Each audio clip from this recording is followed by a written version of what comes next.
Harapan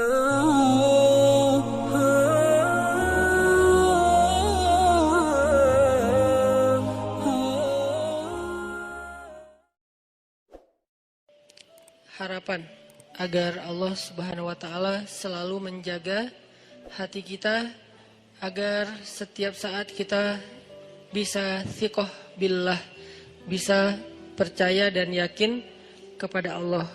Karena Allah satu-satunya pegangan kita. Kalau kita nggak berpegang kepada Allah, jangankan saat dikasih ujian, dikasih nikmat aja bisa oleng gitu kan. Apalagi dikasih ujian. Dikasih nikmat aja bentuk olengnya apa? Masih ngeluh. Udah dikasih nikmat, masih ngeluh. Apalagi dikasih ujian lebih. Bukan ngeluh lagi, keluh kesah jadinya. Dan akhirnya berputus asa.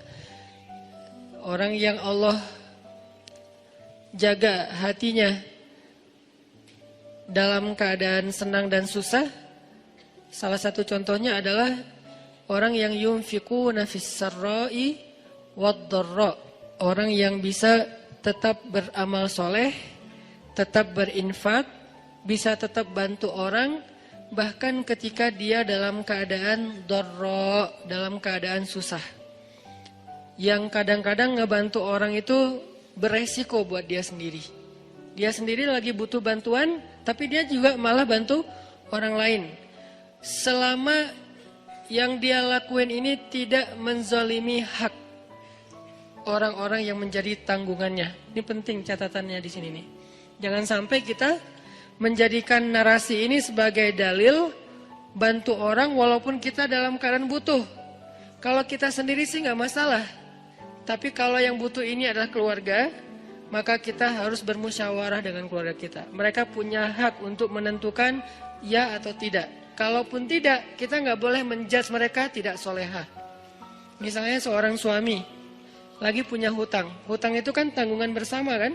Karena nanti kalau datang debt collector, kalau ada tagihan yang akan menanggung gelisah, takut, terancam, nggak nyaman itu bukan cuman suami, tapi juga istri ngerasain gak nyamannya didatengin orang yang nagih hutang tuh gak nyaman. Sehingga kalau nanti ada yang harus dijual dari aset kita, kan itu bagian dari hak istri juga. Kalau perabotan rumah ada yang harus dijual, kan itu jangan-jangan itu alat senamnya istri misalnya kan ya. Jadi dia tetap menanggung konsekuensi dari resiko berhutang gitu kan. Sehingga kalau misalnya kita lagi punya hutang, terus kita mau bantu orang yang juga punya hutang, cuman dia kayak darurat banget. Kalau yang diambil itu dari bagian kita, gak apa-apa. Kita yang nanggung konsekuensinya. Tapi kalau yang diambil itu adalah bagian keluarga, gak boleh sembarangan. Mah, kan kata Ustadz juga, yunfikuna fid dharra, berinfak dalam keadaan susah. Orang-orang Ansar, yu'thiruna ala anfusihim, walau kana bihim khasasah. Kita ngeluarin dalil itu fasih, tapi ternyata salah tempat.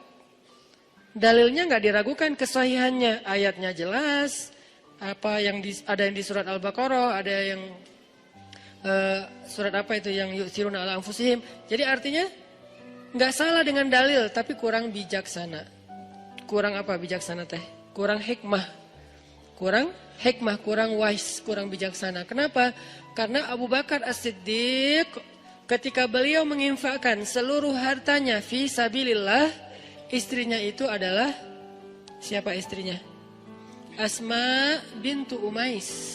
Apakah istri kita Asma bintu Umais? Bukan, istri kita Ais. Bukan Asma, beda atuh. Jadi jangan paksain Teh Ais seperti Asma. Dan Asma juga nggak terpaksa melakukan itu. Kalau istri kita sekelas dengan Asma bintu Umais, siapa Asma bintu Umais? Seorang perempuan, seorang istri yang setelah suaminya jadi khalifah, nafkahnya kurang drastis. Drop banget nih nafkah keluarganya. Saking dropnya, sampai nggak bisa makan daging, nggak sanggup beli daging. Lalu karena kangen pengen makan daging dan pengen ngelihat suaminya juga makan daging, kasihan. Akhirnya dia sisihkan dari belanja hariannya, ditabung. Setelah beberapa lama udah cukup beli daging sedikit, nggak banyak, nggak 1 kilo. Cuman sedikit. Terus dia minta izin lagi ke suaminya. Padahal kan itu bagian dia kan, hak dia kan. Karena uang nafkah itu berarti udah diberikan kepada istri. Masih minta izin. Ya wahai Abu Bakar, wahai suamiku, ini ada sisi sedikit dari uang belanja, aku sisihkan setiap hari, udah bisa beli daging sekarang. Boleh nggak aku beli daging? Kasihan kamu nggak pernah makan yang lebih layak. Kata Abu Bakar, Asma, ternyata gaji saya masih lebih. Boleh nggak kalau ini kita berikan kepada Baitul Mal? Dan mulai bulan depan gaji saya dikurangi karena ternyata masih lebih. Apa kata Asma? Sami'na wa ata'na. Istrinya ini Asma bintu Umais, perempuan yang punya 3 suami, 3-tiganya ahli surga. Ja'far, Abu Bakar, Ali. Dan ini kisah di masa Abu Bakar. Nanti ada kisah di masa Ja'far yang juga luar biasa, yang sapu lidi itu. Ada kisah di masa Ali yang juga luar biasa, anaknya saling memamerkan ayah mereka. Karena dari 3 suami, 3-tiganya punya anak laki-laki. Anak Abu Bakar bilang ayah saya paling baik, anak Ali bilang ayah saya paling baik, anak Ja'far bilang ayah saya paling baik. Terus yang mana nih? Kan bingung Asma teh. Yang ini bilang ayah saya nih pemuda surga. Sebaik-baik pemuda Makkah. Ayah saya sebaik-baik orang tua Makkah. Masing-masing membanggakan ayahnya. Masing-masing punya cerita-cerita kehebatan Asma bintu Umais. Artinya nggak bisa juga sembarangan kita mengambil hak keluarga kita lalu kita dengan alasan berinfak dalam keadaan dorro. Nggak boleh karena itu tidak bijak. Sehingga ketika ada sahabat yang ingin menghabiskan hartanya untuk infak, minta izin ke Nabi, Nabi nanya, kamu punya keluarga? Punya anak? Punya. Ya udah beri bagian mereka. Kalau gitu setengah ya Rasulullah? Enggak, masih kebanyakan. Kalau gitu sepertiga ya Rasulullah? Itu pun masih kebanyakan, tapi cukuplah. Sepertiga aja masih kebanyakan, tapi cukup. Lalu bagaimana dengan Abu Bakar? Abu Bakar lihat dulu, makanya kita nggak bisa memahami satu dalil tanpa mendalami konteksnya. Jangan sampai kita menggunakan cerita Abu Bakar untuk membolehkan diri kita melakukan apapun yang kita suka. Mah, papa nih pengen jadi Abu Bakar. Tugas kita didik dulu istri kita biar jadi Asma. Baru nanti kita bisa jadi Abu Bakar. Abu Bakar itu keberhasilannya bukan hanya berinfak dengan seluruh hartanya. Keberhasilan Abu Bakar juga di situ, adegan itu adalah dia berhasil mendidik Asma menjadi seorang istri yang mampu berlapang dada ketika suaminya berinfak dengan seluruh hartanya dan nggak punya apa-apa lagi yang tersisa. Tapi kalau nggak jadi seperti Asma pun jangan langsung dijudge. Mamah nih jauh banget dari Asma. Ya Allah, gimana ini? Galau Jangan, karena lahum darajatun inda rabbihim faddalna ba'dahum ala ba'd. Kami berikan kelebihan sebagian orang atas sebagian yang lain. Dan istri Nabi juga beda-beda kelebihannya. Para anbiya beda-beda kelebihannya. Ada para nabi yang kelebihannya lebih kepada suara. Nabi siapa? Daud. Sampai Allah Subhanahu wa taala menundukkan semesta untuk ikut berzikir bersama Daud. Yang saya menyebutnya dengan istilah konser kolosal. Tapi konsernya bukan nyanyi lagu syair, lebih kepada zikir, perform. Nabi Daud perform, tapi crowdnya itu bukan manusia. Crowdnya itu semesta, sampai angin, awan, air, semuanya crowd untuk ikut bareng dengan Nabi Daud alaihissalam. Karena memang kelebihan Nabi Daud itu suara. Dan beliau punya 70 macam suara. Dan setiap kali beliau bersuara, yang kedua lebih baik dari yang pertama. Yang ketiga lebih baik dari yang kedua. Terus semakin baik, semakin baik, semakin baik. Sehingga orang yang diberikan oleh Allah nikmat suara yang bagus, doa Nabi apa? Laqad utita mizmaran min mazamiri ali Dawud. Bersyukurlah engkau diberikan oleh Allah seruling dari keluarga Daud. Hanya 1 dari 70 seruling ya. Cuma diberikan 1 seruling aja udah kita mendengar suaranya Mahir apa tuh? Bukan Mahir Zain. Saya lupa nama korinya. Oke lah Mahir Zain. Oke, anak muda Mahir Zain. Kalau ininya ada kori bagus juga suaranya. Nanti ada juga yang di Mahir Muakili ya. Mahir Muakili. Itu baru 1 mizmar ya. 1 seruling. Kita dengar Rashid Al-Afasi nama panjangnya apa? Masyari Rashid Al-Afasi. Kita dengan Masyari Rashid Al-Afasi dengan azannya yang keren banget kan? Belum lagi nanti azan Al-Aqsa. Kalau dengar suara azan Al-Aqsa itu jadi azan yang menyayat hati. Kenapa? Azannya itu kayak curhat. Aqsa kok gini-gini amat ya. Kesannya kayak gitu tuh. Dari azannya itu saya kayak membaca, kasihan ya Masjid Al-Aqsa, kok kita gini-gini amat ya. Nah itu dari suara serak-seraknya azan Al-Aqsa. Nanti belum lagi suara bacaan Ad-Dagriri, azannya Syekh Ad-Dagriri, kalau nggak salah Hamdi Ad-Dagriri di Mekah, kayaknya ini lagi naik daun juga sekarang selain Mahir Mu'akhili. Ini semuanya mizmaran, satu seruling. Belum 70 seruling, gimana 70-nya? Jadi memang Allah kasih fadl, Allah kasih keutamaan. Nanti Nabi Sulaiman, anaknya Nabi Daud, beda lagi keutamaannya. Kalau Nabi Daud keutamaannya di suara, Nabi Daud keutamaannya di tenaga fisiknya sampai Allah lunakkan besi di tangan Nabi Daud. Kalau Nabi Sulaiman, Allah lunakkan Allah tundukkan bukan besi, bukan semesta, tapi jin. Jinnya pun bukan jin yang hanya jin beriman, bahkan jin yang tidak beriman pun tunduk. Syaitan namanya. Kalau jin beriman kan jin doang ya. Kalau jin yang tidak beriman syaitan. Syaitan aja tunduk. Kenapa? Takut sama Nabi Sulaiman. Kami tundukkan angin. Ini fadlnya Nabi Sulaiman. Nanti Nabi siapa lagi misalnya? Nabi Musa. Allah kasih fadl tersendiri berbeda dengan saudaranya Harun. Harun fadlnya lisan.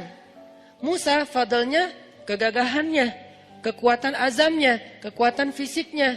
Sehingga ketika mereka berdua kolaborasi, ini jadi sebuah revolusi yang luar biasa. Ngalahin Fir'aun, ngalahin Haman, ngalahin Korun, bahkan ngalahin Samiri. Kan banyak nama-nama tokoh antagonis pada era itu kan. Fir'aun, Haman, Korun, Samiri ini kan antagonis semua nih. Jadi penjahatnya. Terus superhero-nya, superhero. Jagoan-jagoannya, Musa, Harun, Masyitah, apalagi nanti Asiyah, kan banyak kan jagoan-jagoan yang keren-kerennya nih. Jadi intinya adalah fadl. Setiap orang diberikan fadl. Jadi kalau kita ngelihat ada istri, ada suami yang mungkin kalau dibandingkan dengan orang lain, dia kurang di sini, jangan langsung dijudge kok dia gini-gini amat ya. Ada fadl yang dia miliki yang orang lain gak punya. Toh sahabat juga gitu. Abu Bakar dengan Umar, coba lihat bedanya. Abu Bakar dengan kelembutannya bermanfaat untuk umat.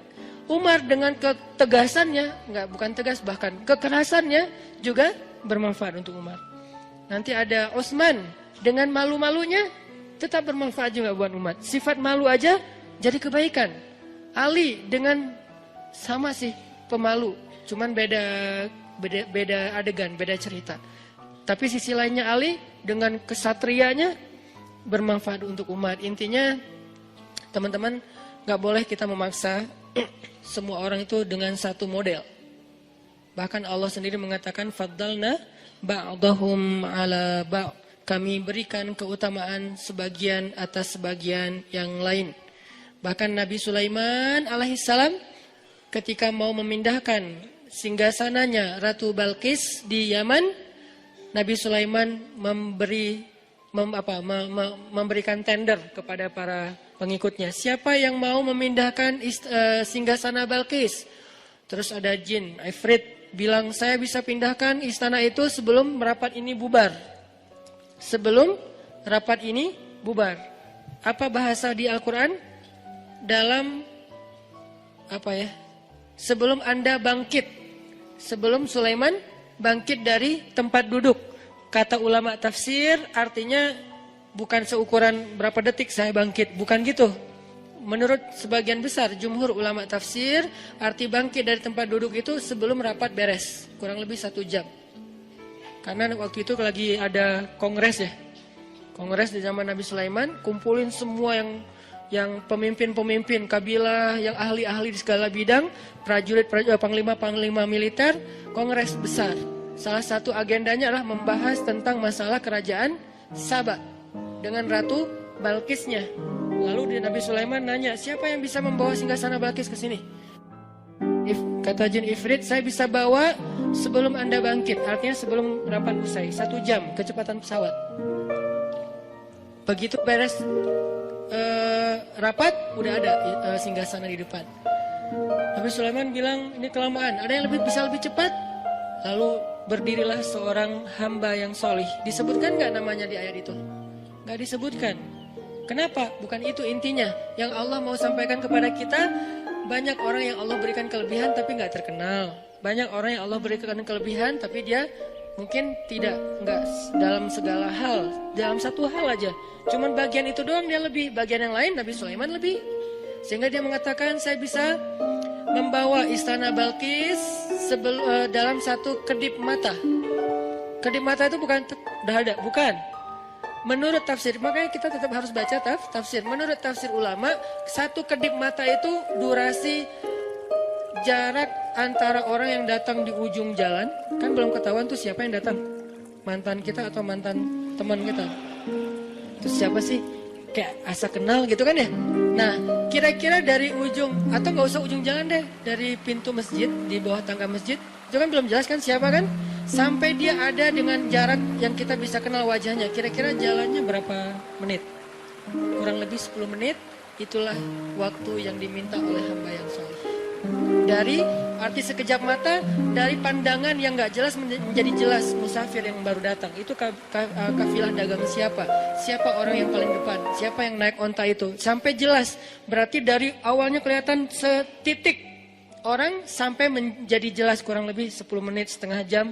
Itulah waktu yang dia butuhkan. Lebih cepat daripada yang pertama. Maka Nabi Sulaiman pun memberikan kesempatan orang itu. Dia berdoa saja kepada Allah.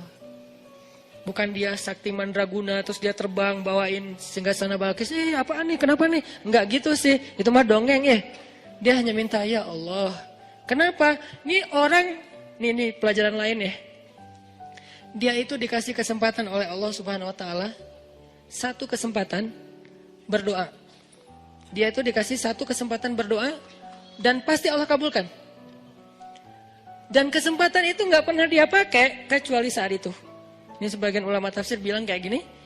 Dia itu dikasih kesempatan sal tu'toh. Kamu minta satu hal, nanti akan aku kasih. Dia tunggu, dia nggak langsung, oh boleh ya Allah, ya udah ya Allah saya pengen nikah. Enggak. Dia tahan diri, dia ikhtiar aja. Yang itu dia nggak pakai. Jadi kartu doa yang paling diijabah itu nggak dipakai buat kebutuhan pribadi dia. Untuk nikah kah, untuk dagang kah, untuk lulus kuliah kah, untuk apalah segala macam. Enggak. Dia tunggu sampai yang paling penting baru dia pakai. Kapan paling penting? Ketika seorang pemimpin membutuhkan support dari dia. Siapa yang bisa support saya dalam dakwah? Siapa yang bisa support saya untuk ekspansi kekuasaan yang adil, yaitu kekuasaan agama Allah? Baru dia pakai, ya Nabi Allah, saya. Lalu dia angkat tangannya, dia bilang, ya Allah, tolonglah Sulaiman, bawalah singgasana Balkis ke hadapannya, sehingga engkau akan tunjukkan kekuasaanmu supaya Balkis beriman. Langsung Allah bawa. Jadi dia pakai satu-satunya kesempatan dia berdoa, bukan ngedoain orang yang udah mutusin dia tanpa alasan. Ya Allah, dia jawab banget sih. Ini walaupun sebetulnya doa kita kan banyaknya kesempatannya.